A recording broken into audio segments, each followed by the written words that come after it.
Hello everyone! For those of you who don't know me, my name is Mehmet Kara and I started this YouTube channel in March to follow my road to financial freedom. I invest mainly on P2P lending platforms and I do monthly review of my portfolio, as I'm going to do right now. This is my 7th review and the first one as a married person. Because I was asked by many of you to post a short video of my wedding, I'm gonna post it right now.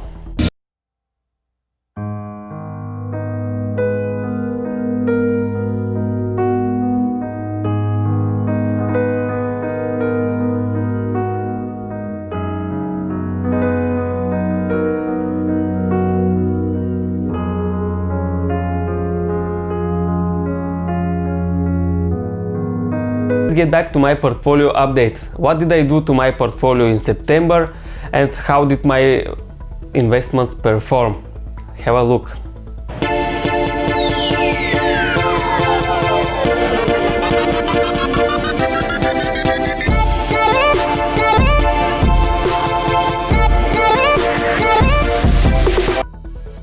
I'll start traditionally by Mintos, as they are still the biggest part of my portfolio.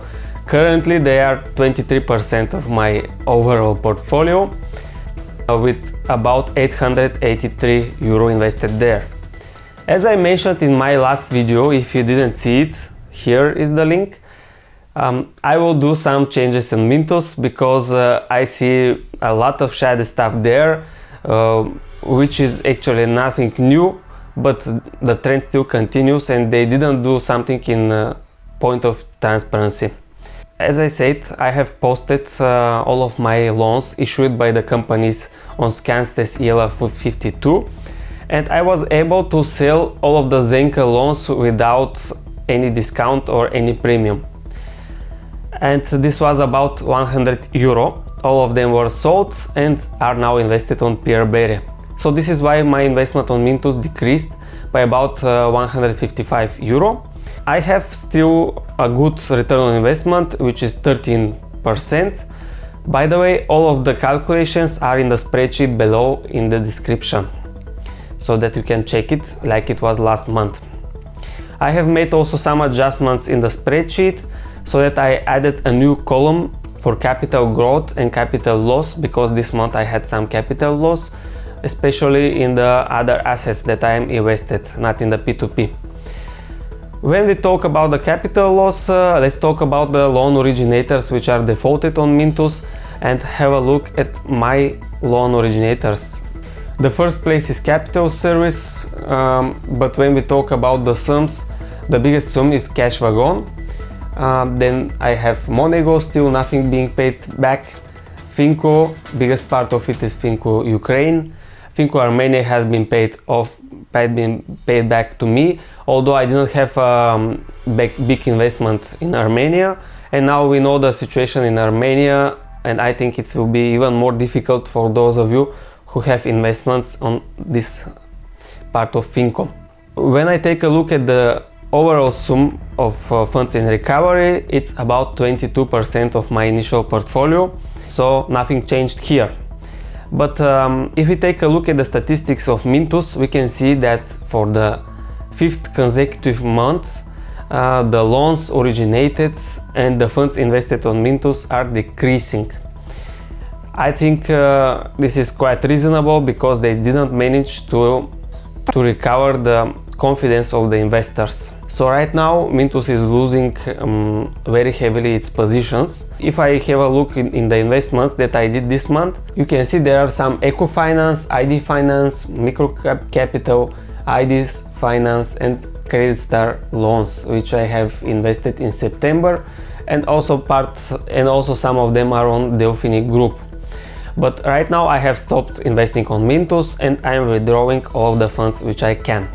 Now let's move to Peerberry. Peerberry is the biggest winner of my portfolio this month. They are now 13% of my portfolio, with exactly 500 euro being invested in there. My yearly return on investment on Peerberry is 11.88% for the month of September, which is a quite well result. If you take a look at the news at Peerberry, they seem also good. They have removed some of the loan originators, which is part of their way in order to get regulated, which will be another point of assurance for us investors. Now I move on to Bondora. After posting my video about Bondora last weeks, you see it also. I had a lot of comments. What are you gonna do with your investment? Are you going to withdraw all of your funds?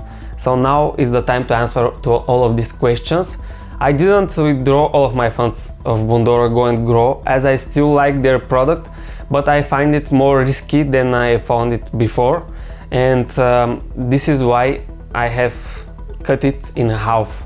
So now I have just 500 euro invested on Bondora Go and Grow, and the other sum, what happened to the other 500 euro, you get later in my portfolio update. By the way, in order to be objective, I have to admit that I was able to withdraw my Go and Grow sum in just a matter of 2 hours, and it was in my Paysera account. On the other hand, in Bondora Portfolio Pro, things get well again. I have about 35% return on investment. I had some Spanish loans which are non-performing with delays, but I was able to sell them with a discount this time of about 10%, and still I'm profitable this month on the Portfolio Pro.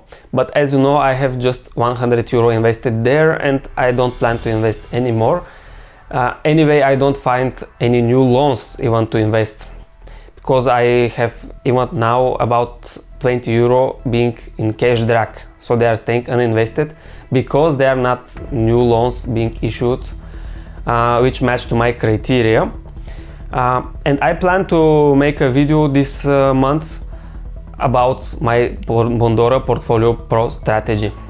I won't talk too much about the news on Bondora because I made already a video about this, and I'm moving on now to Reinvest24.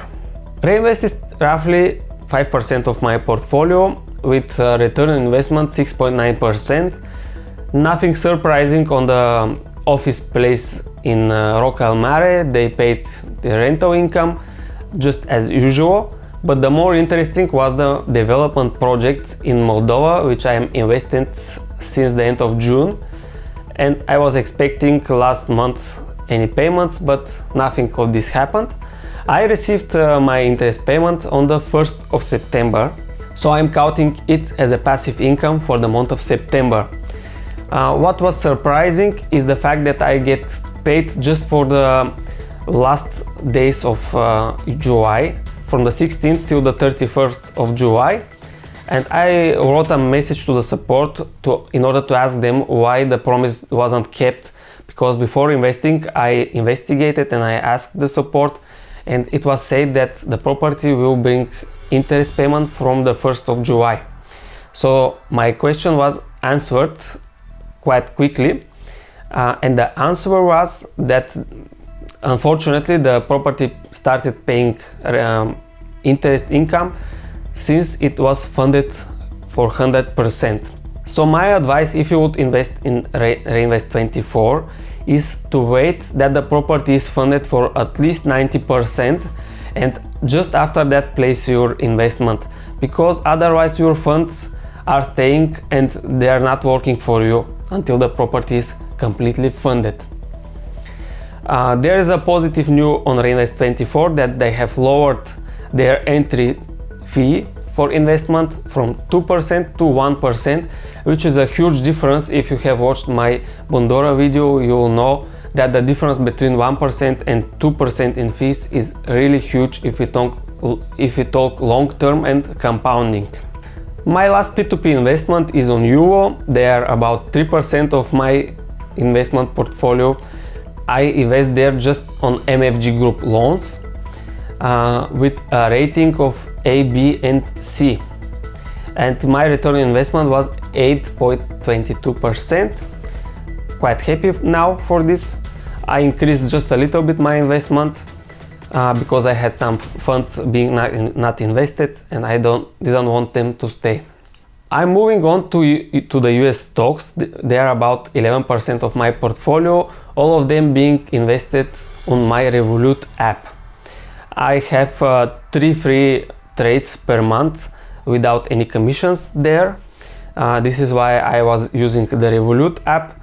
And the biggest minus of this app is, of course, after the just 3 trades which are limited, also the fact that I cannot invest in any ETFs. And my plan is to invest in ETFs. This is why I started investing on Trading 212. Actually, I received 1 free stock after joining with an affiliate link. If you like to receive a free stock, you can use also my link in the description below. After signing up and investing £1 or €1, you receive your free stock, which will be worth between 10 and €100, and I will receive it also. So just to be honest and to be transparent with you as always. In the month of September, stocks didn't perform very well. We had slightly drop in the middle of the month, and right now at the end of the month they recovered a little bit. I invested in one Apple stock this month because there was a big drop in the price. I should have waited more because Apple went even more cheaper, but as I said in my video, for dollar cost averaging, no one can time the market and no one can know what is going to happen. So I have a capital loss on stocks. I received also dividend payments from IBM and from Wells Fargo, which is actually the worst performer in my portfolio, with about 25% drop. There are many reasons for this, but they still paid dividend this month. All the dividends are going to be reinvested. And my strategy on Trading 212 will be investing in an index fund, which is the Vanguard All World Index. They are giving me an exposure on about 3,000 companies from all over the world. The fund is being managed in Ireland, and the fees are just 0.02% yearly. This is why I chose this ETF. It's being traded on the German stock exchange on Frankfurt, and it's in euro, so I don't have any currency risks. I'm planning to do dollar cost averaging. This means I will invest an equal sum, about €50 each month starting from October, and this will continue. On this way I'm going to avoid the risks of the market getting down, which is quite possible if we take a look at the perspective and all of the corona cases getting even more. Right now I have a cash pile of about €500, which is a huge one. But as I said, this cash has a clear purpose, and this is going to be invested in the Vanguard All World Index, doing dollar cost averaging. For any other funds that I'm going to withdraw from my P2P investments, I plan to invest in petrol companies like Occidental, for example, but don't take this as an advice to invest in those companies. Do your own due diligence and just consider my video as entertainment purposes.